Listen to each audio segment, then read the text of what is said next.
Hello everyone, आप सभी का बहुत बहुत स्वागत है हमारे इस नए वीडियो में। तो दोस्तों, आज हम समझने वाले हैं कि निफ्टी, बैंक निफ्टी और कौन से आने वाले हफ्ते के लिए कौन से ऐसे इंडाइसेस है जहां पे हमें नज़र बनाए रखनी है, और कौन से ऐसे स्टॉक्स है जो इस वीक मार्केट के अंदर भी आपको आने वाले टाइम में एक अच्छा रिटर्न बना के दे सकते हैं दोस्तों। तो वीडियो को आगे बढ़ाने से पहले हमेशा की तरह मैं आपसे रिक्वेस्ट करना चाहूँगा कि अगर आप हमारे चैनल पर नए हैं और अभी तक आपने हमारे चैनल को सब्सक्राइब नहीं किया है तो चैनल को सब्सक्राइब कर लीजिए और बेल बटन को हिट करना ना भूलें, जिससे आपको हमारे आने वाले वीडियोस के नोटिफिकेशन टाइम टू टाइम मिलते रहे। तो चलिए दोस्तों, सीधे हम चलते हैं अपने चार्ट की तरफ और समझते हैं कि आने वाले हफ्ते में निफ्टी कैसा परफॉर्म कर सकता है। तो अभी मैं आपको अपना चार्ट शेयर करता हूँ दोस्तों।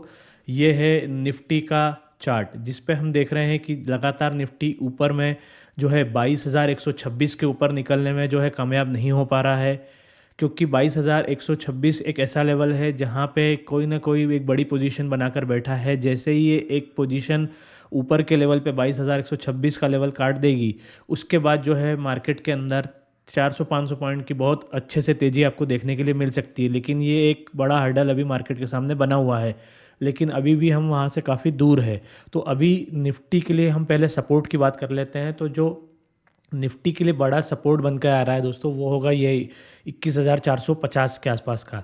तो 21,450 जब तक के मार्केट नीचे की तरफ नहीं तोड़ देता, तब तक हमें ऐसे कोई डरने वाली बात नहीं है मार्केट के अंदर। तो मार्केट इस रेंज में ही ट्रेड करता है। जैसे हमने आपको बताया था लास्ट टाइम भी अपने वीडियो में डिस्कस किया था कि मार्केट अभी ऊपर में 21,800 21,900 ऊपर की रेंज बनी हुई है, और नीचे में आप देखेंगे 21,300। तो ये 600 पॉइंट की रेंज में ही मार्केट अभी आप देखें पूरा हफ्ते में उसने इसी तरह का ट्रेड किया। तो निफ्टी के लिए नीचे में जो सपोर्ट है वो हमें मार्क करके चलना है मोटा मोटा 21,450, और ऊपर में जब तक कि ये 22,126 नहीं तोड़ देता, तब तक बहुत बड़ी तेज़ी हमें नहीं करके चलना है।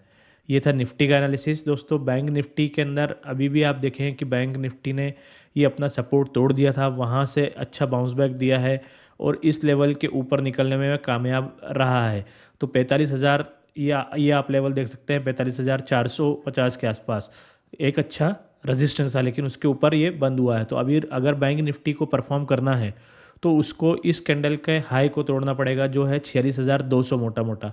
तो जैसे ही बैंक निफ्टी 46,200 के ऊपर निकलेगा, तभी ये एक अच्छी चाल पकड़ सकता है। तो ये था दोस्तों निफ्टी और बैंक निफ्टी का एनालिसिस। एक डिस्क्लेमर मैं दोस्तों आपको यहाँ पे देना चाहूँगा कि यहाँ पे जितने भी स्टॉक्स या इंडाइसेस हम यहाँ पे डिस्कस करने वाले हैं, ये सिर्फ एक एजुकेशनल पर्पस से है। आपको अपने फाइनेंशियल एडवाइज़र से डिस्कस करके ही किसी भी स्टॉक या इंडाइसेस में अपनी पोजीशन को बनाना है। यहाँ पे चैनल आपके किसी भी प्रॉफिट या लॉस का जिम्मेदार नहीं होगा। तो अब हम बात करते हैं नेक्स्ट, जो हमें ध्यान रखना है हमेशा की तरह, जो यूएस का 10 साल का बॉन्ड यील्ड है उसके ऊपर। तो पिछले हफ्ते में अगर हम देखें बॉन्ड यील्ड में, तो आप देख सकते हैं इसके अंदर काफ़ी अच्छी एक बढ़त देखने के लिए मिली, जिसने 3.8% की बढ़त पिछले हफ्ते में देखने के लिए मिली। तो ये भी देखिए धीरे धीरे ऊपर की तरफ आ रही है।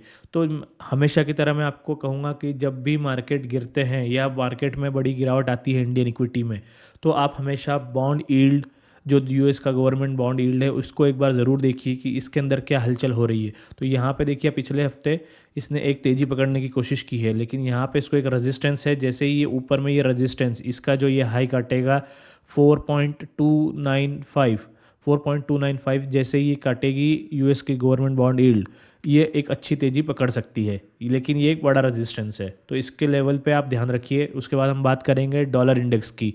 जो यूएस का डॉलर इंडेक्स है, इसके अंदर भी आप देखिए ये लगातार यहीं पे कंसोलिडेट कर रहा है। इस लेवल पे ब्रेकआउट देने के बाद जो ये इसका मेन रेजिस्टेंस था यहाँ पे 103 का, ये उसके ऊपर काफ़ी टाइम से ट्रेड कर रहा है। तो इसका जो ऊपर में टारगेट निकल के आ रहा है दोस्तों, वो 104 रुपये 74 पैसे के आसपास है।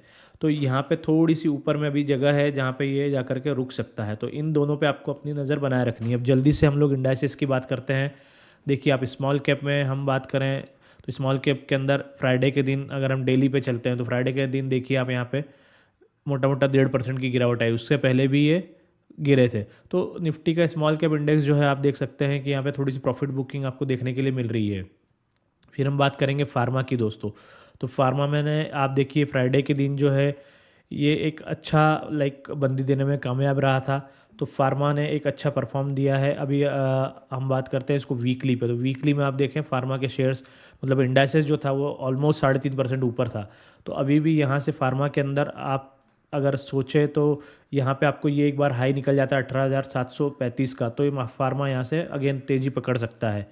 CNX IT में ऐसा ही चलता रहेगा दोस्तों, कभी प्रॉफिट बुकिंग आएगी, कभी आपको लगेगा कि IT फिर से नीचे आ रहा है। तो ये शेयर्स का चाल ही ऐसी होती है, लेकिन इसको आपको छोड़ना नहीं है IT को। पहले भी हमने आपसे कहा था, लास्ट वीक हमने आपको कहा था कि आपको मेटल के ऊपर नज़र बनाए रखनी है। मेटल पॉजिटिव बंद होने में कामयाब रहा, यहाँ पे कंसोलिडेट कर सकता है, यहाँ पे आपको मेटल में फिर से नज़र बना सकते हैं आप। अभी भी इसके काफ़ी स्टॉक्स जो है वो अच्छा आपको रिटर्न दे सकते हैं। निफ्टी, ये जो इंफ्रा सेक्टर है, इंफ्रा में अभी फ़िलहाल हम कुछ नहीं करेंगे।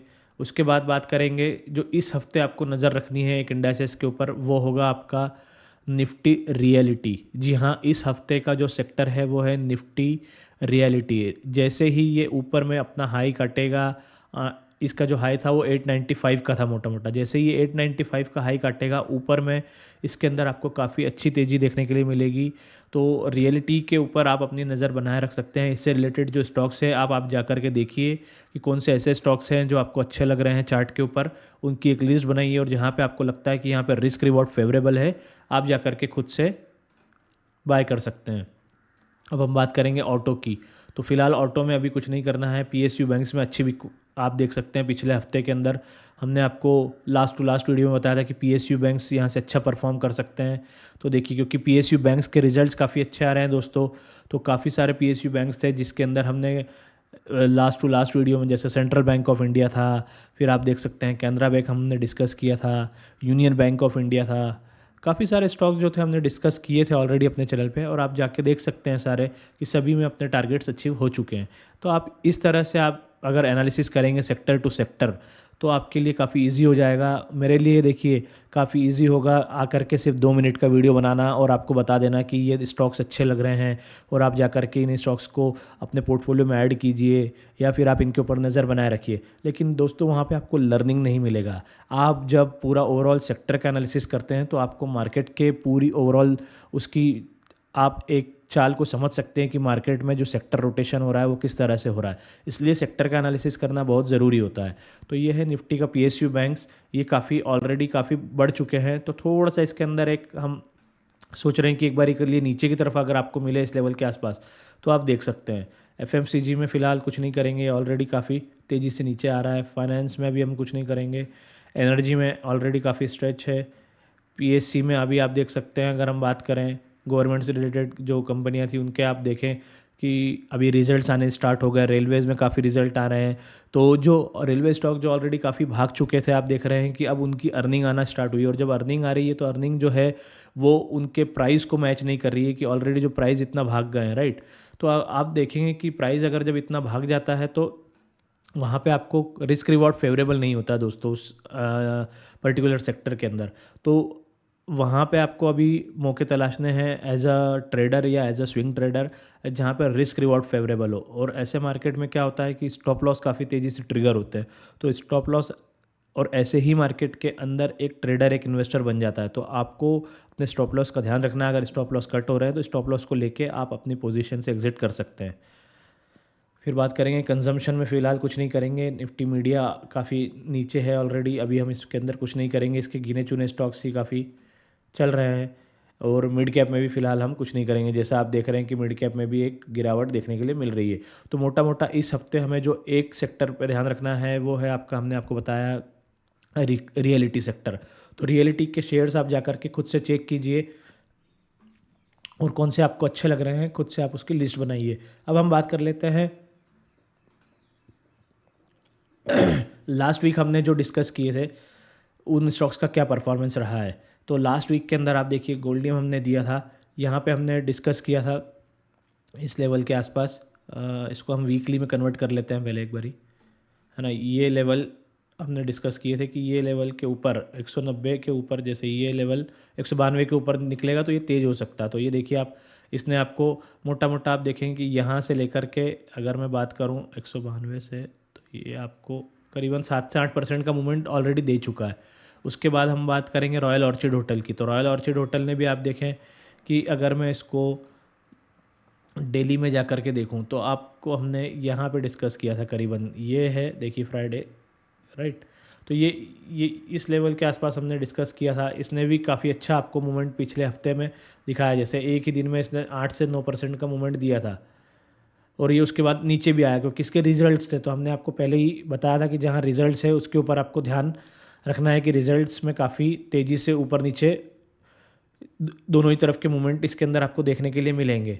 तो ये पिछले हफ्ते का अगर मैं बात करूँ तो 4 से 5% ऑलरेडी इसने अच्छा रिटर्न बना के दिया। अभी भी हमारे टारगेट जो है ऊपर की तरफ बने हुए हैं।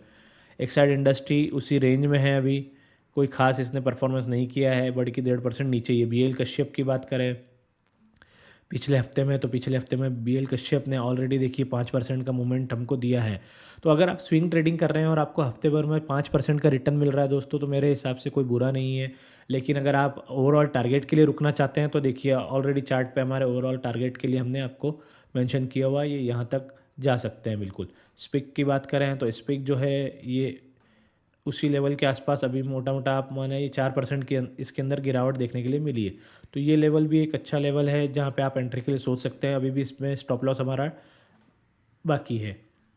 फिर हम बात करेंगे सेल की। तो सेल के अंदर भी आप देखिए काफ़ी अच्छा मूवमेंट आपको पिछले हफ्ते के अंदर देखने के लिए मिला और पिछले पूरे हफ्ते में सेल ने देखिए आप काफ़ी अच्छा आपको एक रिटर्न बना के दिया है। अगर 5 से 7% सेल ने भी आपको एक अच्छा रिटर्न बना के दिया है, तो इसमें अभी भी ऊपर के टारगेट हमारे इंटैक्ट है। तो अब हम बात करेंगे ऐसे कौन से स्टॉक्स है जो इस हफ्ते हमें अच्छा लग रहे हैं और आपको कौन से ऐसे स्टॉक्स है। 5 स्टॉक्स है, उन 5 स्टॉक्स पे अपनी नज़र बनाए रखनी है दोस्तों। तो पहला स्टॉक है दोस्तों हमारे सामने, ये है अपोलो पाइप्स। जी हाँ, अपोलो पाइप्स जो है वो एक बार अगर ये अपना हाई काट देगा 799 का, तभी आपको बाय करना है। और 799 का हाई काटते ही ये स्टॉक जो है आपको 940 950 तक के आपको ये टारगेट दिखा सकता है। और ये थोड़ा सा वॉलेटाइल स्टॉक है दोस्तों, आप देखेंगे तो इसमें आपको जो है पोजीशन मतलब स्टॉप लॉस जो है वो काफ़ी वाइड रखना पड़ेगा। इसमें आपको 650 रुपये के आसपास अगर आप लंबे समय तक इसको रख सकते हैं तो 650 के आसपास इसके अंदर आप स्टॉप लॉस रखिए अगर आप लंबे समय तक रखना चाहते हैं तो। क्योंकि ये जो कैंडल बनी थी वो 15% की कैंडल बनी थी, तो यहाँ रिस्क रिवॉर्ड जो है वो फिर आपके लिए फेवरेबल नहीं होगा। और आप अगर शॉर्ट टर्म के लिए इसमें स्टॉप लॉस लगाना चाहते हैं तो करीबन आप 740 के आसपास इसके अंदर स्टॉप लॉस लगाइए। और ऊपर में ये हमने आपको बताया कि 940 तक जा सकता है। तो अपोलो पाइप पहला स्टॉक होगा। दूसरा स्टॉक है दोस्तों ये अपोलो हॉस्पिटल। जी हाँ, अपोलो हॉस्पिटल के अंदर काफ़ी अच्छी एक तेज़ी देखने के लिए मिली थी फ्राइडे के दिन। और जैसे ही ये स्टॉक ऊपर में अपना हाई काटेगा 6475, आपको इस स्टॉक को एंट्री के लिए सोचना है। और ये ऊपर में आपको 6750 तक के लेवल दिखा सकता है। और स्टॉप लॉस जो है वो आपको रखना है इस 6200 रुपये का। तो 6200 रुपये का स्टॉप लॉस लगा के इसमें आप अपनी पोजीशन के बारे में सोच सकते हैं। फिर हम बात करेंगे ACC की। तो ACC के अंदर आपको काफ़ी एक अच्छा ब्रेकआउट देखने के लिए मिला है और इसका जो टारगेट निकल के आ रहा है दोस्तों वो होगा यहाँ पर 3200 रुपये का। और स्टॉक अभी ट्रेड कर रहा है 2628 के ऊपर।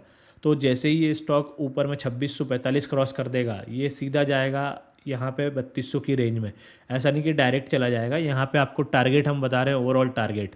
और ये टारगेट हम डिस्कस कर रहे हैं सिर्फ अगले हफ्ते के लिए नहीं। अगेन मैं आपको समझा दूं कि यहाँ पे हमारा जो ओवरव्यू होता है वो मैक्सिमम 45 to 60 डेज़ हम लेके चलते हैं। तो ये अगर आप इतना होल्ड कर सकते हैं तभी इन स्टॉक्स के अंदर आप अपनी पोजीशन के बारे में सोचिएगा। उसके बाद है नेक्स्ट स्टॉक दोस्तों अनंतराज। अनंतराज के अंदर आपको बाइंग जो करनी है दोस्तों वो इसका हाई 348 रुपये, मतलब मोटा मोटा आप समझिए राउंड फिगर 350 के ऊपर निकलने पे ही इस स्टॉक को आपको बाय करना है। इसका जो टारगेट निकल के आएंगे वो 380 रुपये के निकल के आएंगे। तो 8 से 10% का मूवमेंट ये आपको शॉर्ट टर्म में दिखा सकता है अनंतराज।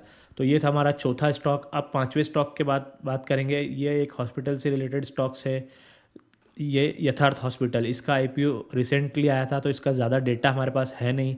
तो ऐसे स्टॉक्स के अंदर जहाँ डेटा नहीं है, हिस्ट्री नहीं है, तो वहाँ पे आपको थोड़ा सा संभल के ट्रेड करना होता है। क्योंकि इसको ज़्यादा टाइम नहीं हुआ है तो इसका कैसे पैटर्न है, क्या ये अपना किस तरह की चाल इसकी होती है, ये थोड़ा समझने के लिए इसका पैटर्न समझना बहुत ज़रूरी होता है पास्ट में।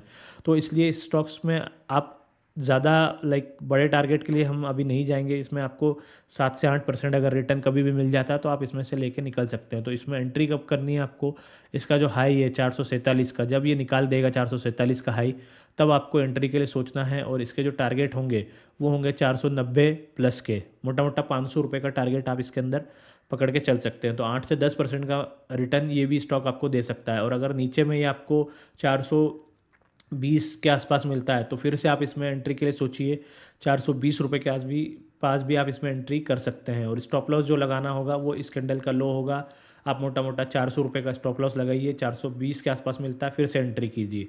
तो ये थे दोस्तों हमारे ओवरऑल जो स्टॉक्स हमने डिस्कस किए। 5 स्टॉक जो है इस हफ्ते आपको नज़र बनाए रखनी है इन पांचों स्टॉक्स के ऊपर। और ये सारे स्टॉक्स आपको जाकर के सीधे बाय नहीं कर लेने हैं, अपने फाइनेंशियल एडवाइज़र से डिस्कस कीजिए, उसके बाद ही इन स्टॉक्स के अंदर अपनी पोजीशन को बनाइएगा। और दोस्तों मार्केट थोड़ा वॉलेटाइल है तो अपनी पोजीशन को लाइट रखिए, प्रॉफिट बुक करते रहिए, क्योंकि हमेशा की तरह हम आपको यही बताते हैं कि प्रॉफिट वही है जो आपके बैंक अकाउंट के अंदर आ जाए, वो नहीं कि जो आप स्क्रीन पे देख रहे हैं।